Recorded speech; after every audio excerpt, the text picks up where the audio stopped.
Is social media killing us? 9 tips to thrive in the digital economy. Let's start this video off with 3 mind-altering statistics.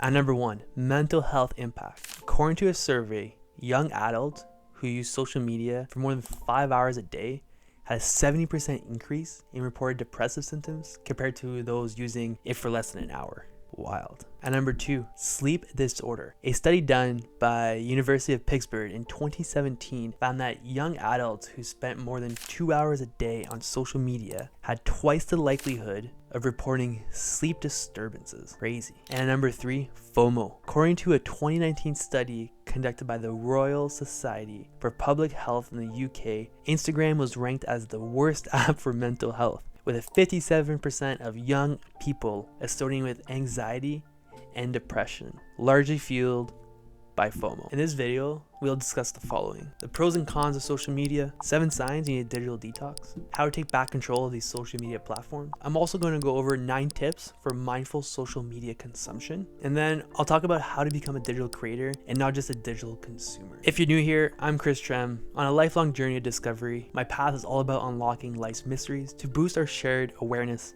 and elevate our collective consciousness. I'm crafting content that uplifts our minds and spirits. I bring insights aimed at heightening our collective wisdom and well-being. With that said, let's delve into today's topic: the double-edged sword of digital connection. Have you ever felt a lack of motivation, inspiration, or drive? Or you can't accomplish the goals you set out? Scared to start that business idea because of a lack of confidence? That's exactly how I was feeling in 2020. The soft glow of this digital box screen illuminated my face as I laid on my bed. I was swiping and scrolling endlessly. Mental health was a good friend of mine, and poor sleep was right there as well. I came to realize my subconscious was being programmed. I was unconsciously scrolling. I didn't think it had such an impact. I guess I was addicted to all the short-term dopamine hits and the success of others as I lay there wishing it was me. I was playing the comparison game and I had no idea I was a player. I knew something had to change. It was clear to me I lacked control. I decided to do something crazy. I will do a social media detox, a 12-month social media detox. I will delete everything till I develop mental boundaries and a healthy relationship. I packed my bags and did a 12-month trip. I visited Bali, Nepal, Peru, all without being connected to social media. That was very hard. My ego wanted to show off all these places I visited. It's totally okay to share what you do. You want to ask yourself, why? Why are you sharing it? What is the intention behind it? When I asked myself what intentions do I want to set for this 12-month backpacking trip, it was to be present, to practice stillness, get comfortable.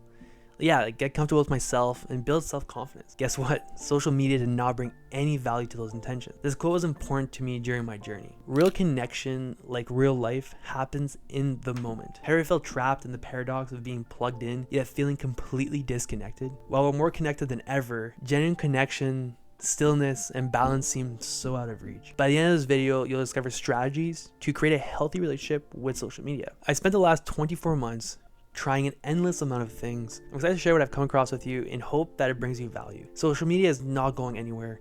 As much as I've resisted it, it's clear that if I want to make a difference in the world, I will need social media. So the mirage of modern connectivity. Next time you go into your favorite, coffee shop, a concert, a restaurant, or just walk outside, take 5 minutes and check your surroundings. Try and count who is on their phone and who is being present. I started doing this out of curiosity. I'm telling you, it will shock you.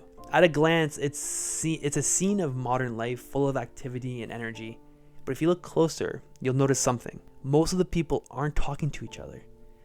They're engrossed in their screens, locked into their digital worlds. This is a common perception of our era. We're living in the golden age of connection. With a touch of a button, we can communicate with someone on the other side of the planet, access endless information, or even work from the comfort of our home. The world is quite literally at our fingertips. But like all mirages, this perception comes with its pitfalls. Our minds are constantly flooded with data, leading to information overload. Our social skills are declining, replaced by emojis. Mental health issues linked to screen addiction and cyberbullying are on the rise. We can't ignore, I think it's a 186% increase in suicides in young teens. Crazy, man. And among all the digital noise, we're losing touch with ourselves, our real-world relationships, and the tangible beauty of the world around us. The modern perspective promises connectivity, but often delivers isolation. It promotes convenience, yet brings along a host of challenges. If left unchecked, it will derail our holistic well-being. But there's a solution, and the key to this is awareness. That's the goal of this video.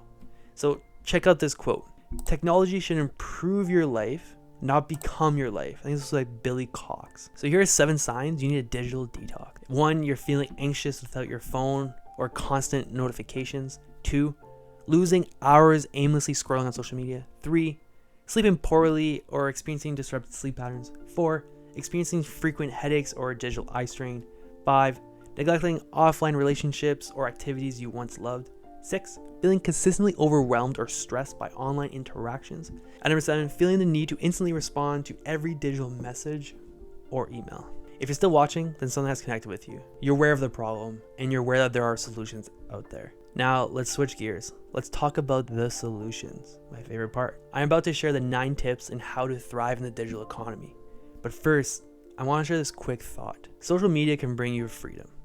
It can bring you a deep connection, if used effectively, of course. One of the quotes that always stuck with me is, become a creator, not a consumer. Don't treat your social media as a tool to connect with your friends and loved ones. That's what their phone number is for. Call them or send them pictures via text, FaceTime. Get intimate. Take your deep relationships off of social media. Call me old school, but this aligns with me, and this is what brought me happiness. Yes, in 2012, when all those platforms came out, it was to connect with loved ones. But times have changed. Most of the time, you don't have the same interests as your loved ones, friends, family, etc. This puts you in a certain mindset on social media, a feeling that you need to keep them happy and you don't want to be, seen as different. This simple mindset shift has changed the game for me.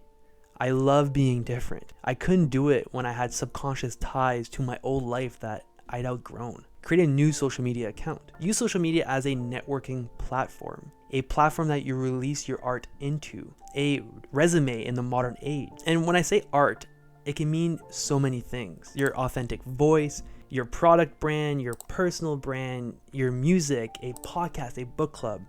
You get the point. Art is being creative. Find what art means to you. This will allow you to switch your mindset around social media. You'll no longer compare yourself to friends or influencers. You will now be fully invested in creating your art. This will open up the door to connecting with like-minded people who are creating similar art as you. You'll be able to create a community that will bring you a new level of personal and professional motivation. So here are 9 tips for mindful social media consumption. At number 1, to me this is the most important one, set specific times of the day dedicated to checking social media. At number 2, unfollow or mute accounts that don't add value or positivity to your life. At number 3, avoid checking your phone first thing in the morning. At number 4, engage in digital detox. You can either do full days without social media, or heck, do 7. I just recently got off my 7 social media detox. Number 5, be intentional about your post and the message you want to spread. Number 6, regularly review and declutter your following list. Number 7, use apps or tools to limit your daily social media use. Number 8, focus on real life connections and prioritize face-to-face interactions. This can even be through Google Meets and Zooms. Number 9, remember, not everything online is as it seems. Avoid the comparison trap. This is something that I got stuck into, and I'm so happy I'm out of it. These are simple tips, yet very powerful. Be an active player in the digital age. While the world offers a stream of content, use it as raw material, adding your essence and your creativity. Instead of just fitting into the digital puzzle, redefine the pieces on your terms. Become the creator of your life's narrative. Harness the digital tools, yes, but let them amplify your essence, not define it. Let's shift from mindfulness consumption to mindful creation. 11 apps that can actually reduce your screen time. At number 1, Forest.